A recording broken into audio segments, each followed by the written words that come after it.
Ibu saya waktu itu menyampaikan seperti itu dengan menyentuh perasaan saya ininya. Akhirnya saya tersentuh, akhirnya mulai bangkit lagi dan saya harus keluar dari... Dan sadar malah sadar, ya, merasa sedih ngecewain orang tua ya. juga gitu. Sudah bersama kita Ketua HIPMI yang baru, Pak Mardhani, tapi terkenalnya dipanggil Maming. Ternyata Maming nama ayah. Iya. Oke. Jadi masyarakat dan saya juga pengen tahu HIPMI itu apa.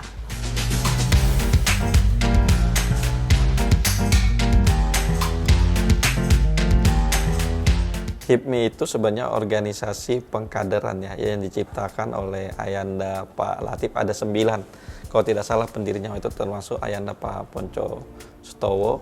Habis itu HIPMI itu sudah di masa jabatan saya ke-16 ya, pimpinan ketua umumnya, di mana dimulai Ayanda Pak Latif sebagai pendiri, habis itu Pak Siswono, Pak Abu Rijal, Pak Ponco, habis itu Bang Sandiaga Uno, Bang Erwin Aksa, habis itu Bang Haryadi Sukamdhani, habis itu Bang Okto, habis itu baru Bang Bahlil, habis itu baru saya. Dan yang menjadi ketua HIPMI itu hanya boleh 1 kali, karena kita pengkaderan. Oke. Dan yang menjadi anggota HIPMI itu siapa aja? Yang menjadi anggota HIPMI adalah siapapun yang mau masuk, yang dia adalah pengusaha. Boleh mendaftar? Boleh mendaftar menjadi pengusaha, karena emang kita mengkader orang bagaimana dia mau menjadi entrepreneur. Ada gak bilang, oh mesti punya kekayaan sekian untuk bisa menjadi anggota HIPMI? Oh enggak, jadi maksudnya yang penting orang berniat mau menjadi pengusaha atau menjadi entrepreneur, kita kader dia untuk berani menjadi pengusaha. Kenapa? Kalau semuanya, mohon maaf, anak bangsa ini berpikir mau menjadi PNS, mau menjadi ASN, maka negara ini nanti akan bangkrut ke depannya, karena tidak, anak mudanya hanya berpikir mau menjadi pegawai atau mohon maaf menjadi TNI atau menjadi polisi. Kalau tidak ada yang menjadi entrepreneurnya, maka tidak ada untuk nilai lebihnya untuk negara ini. Makanya kita mengkader. Tidak ada syarat kekayaan berapa untuk masuk HIPMI, tetapi ada syarat usia. Iya, syarat usia iya. Syarat usia tidak boleh lebih daripada 41 tahun. Oke, lebih dari 41 nggak boleh bergabung di HIPMI. Ya. Nah, ini yang menarik perhatian para masyarakat. Enak ya, muda-muda udah kaya. Nah, sekarang dari sisi Anda, saya mau dengar. Bagaimana kaya itu, sukses itu bisa lebih dipercepat? Menurut saya kaya itu garis tangan ya. Tapi yang perlu kita kejar adalah sejahtera atau hidup sejahtera. Nah, untuk konsentrasi untuk menuju menjadi pengusaha sukses, menurut saya apalagi anak muda butuh konsentrasi ya. Dimana konsentrasi itu kadang-kadang, mohon maaf, anak muda ini baru punya uang sedikit, pekerjaan utamanya misalnya tambang, baru punya uang sedikit, mau buka showroom mobil yang tidak nyambung dengan pekerjaan utamanya. Pekerjaan utamanya adalah tambang. Mestinya lebih melengkapi fasilitas apa yang berhubungan dengan bisnis. Oke, nomor 1, melakukan atau membuka bisnis yang kita paham atau yang berhubungan dengan ada. Ya, nyambung dengan pekerjaan utama. Berarti fokus. Ya, fokus. Ya. Dan yang kedua harus ada target. Target misalnya kita masih pengusaha kabupaten, kita mau menjadi pengusaha provinsi, ya berarti kita harus menguasai bisnis di kabupaten. Setelah bisa kita naik sampai ke kabupaten, kita bikin jalur sampai ke provinsi. Setelah kita bisa jalur sampai ke provinsi, maka kita membuat lagi jalur sampai ke pusat. Kalau saya sih menghubungkan dengan kredit ya, pinjaman. Kan kita kalau jadi pengusaha ada pinjaman yang kita masih di level bank di tingkat kabupaten.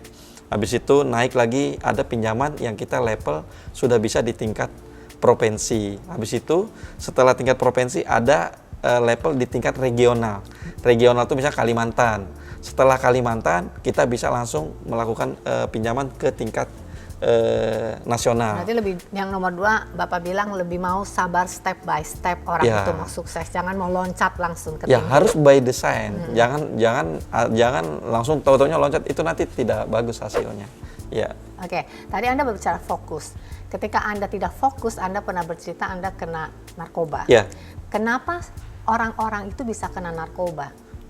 Menurut saya pergaulan ya. Jadi saya cerita balik dulu. Dulu bapak saya ini kan seorang kepala desa dan beliau juga pengusaha. Waktu saya lulus sekolah, karena di kampung kan, waktu itu batu licin atau tanah bumbu itu 375 kilo dari ibu kota provinsi. Waktu itu saya masih sekolah SMA-nya di Jawa Timur, di Tulungagung, pulang lulus ngambil D1 di Surabaya ITS. Waktu itu sama bapak disuruh pulang pokoknya kerja. Saya bilang saya mau kuliah, pokoknya kamu pulang bantuin saya kerja. Pulanglah saya waktu itu pulang, karena waktu itu masih mau tetap kuliahlah saya mengambil extension hukum Unlam. Jurusan yang saya tidak inginkan, tapi hanya ada itu extensionnya, saya ambillah hukum. Nah selanjutnya saya sambil bekerja bantuin bapak saya. Dan setelah itu karena pergaulan di sana narkobanya bebas waktu itu. Jadi tahun di Surabaya 2000.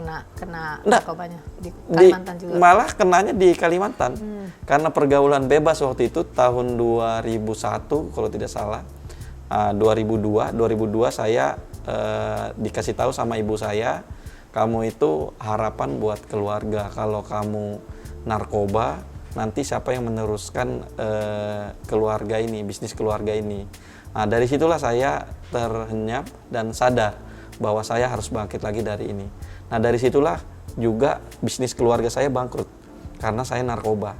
Nah dari situ karena merasa bersalah tinggi, saya memulai. Bangkrutnya bukan karena Anda narkoba, tapi perusahaan dipimpin seorang drugs addict nggak berjalan dengan baik. Bangkrut. Iya, jadi bisnisnya juga bangkrut. Karena dulu kan bisnisnya batu bara. Waktu itu saya menjadi penanggung jawab. Batu bara waktu itu masuk ke stockpile. Dalam pembukuannya 20.000 ton yang masuk di dalam stockpile. Setelah di loading hanya ada sekitar 5.000 lebih. Hilang 15.000. Ya karena kenapa? Karena waktu itu saya tidak konsentrasi, asik rame. Kebablasan ditipu orang, dicolong orang, nggak tahu. Menurut saya juga karena narkobanya, karena keasikan, tidak memikirkan pekerjaan lagi. Nah akhirnya bangkrutlah keluarga di sana.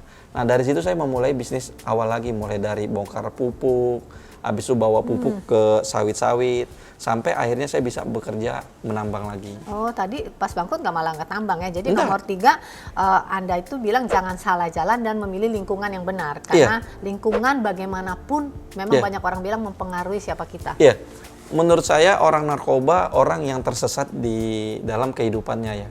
Dan dia harus disadarkan dengan kasih sayang, terutama kasih sayang keluarga. Malah dia jangan dikucilkan. Kalau ada orang tua mengucilkan anaknya yang lagi narkoba, menurut saya itu salah. Kenapa? Karena anak itu sama seperti sakit. Nah, yang parahnya di negara kita, narkoba itu kan adalah orang yang sakit, tapi kita mempidanakan. Kita bawa dia sehingga kita menghukum dia. Padahal orang-orang itu yang membutuhkan kasih sayang dan perhatian orang tuanya. Nah, ibu saya waktu itu menyampaikan seperti itu dengan menyentuh perasaan saya ininya.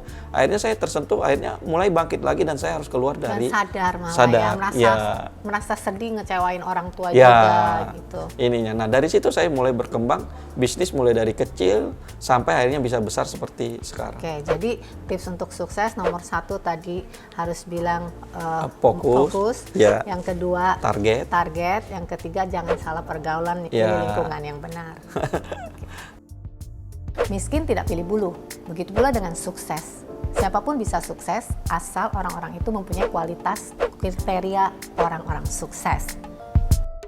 Nah, menurut saya orang kaya tidak terbiasa hidup seperti itu. Dia harus WC kering, tidurnya pun harus sendiri. Nah, kalau ada juga orang kaya yang masuk ke kelas 3 dengan memakai fasilitas pengobatan gratis, menurut saya orang kaya ini perlu dipertanyakan juga, orang kaya benar atau pura-pura jadi orang kaya.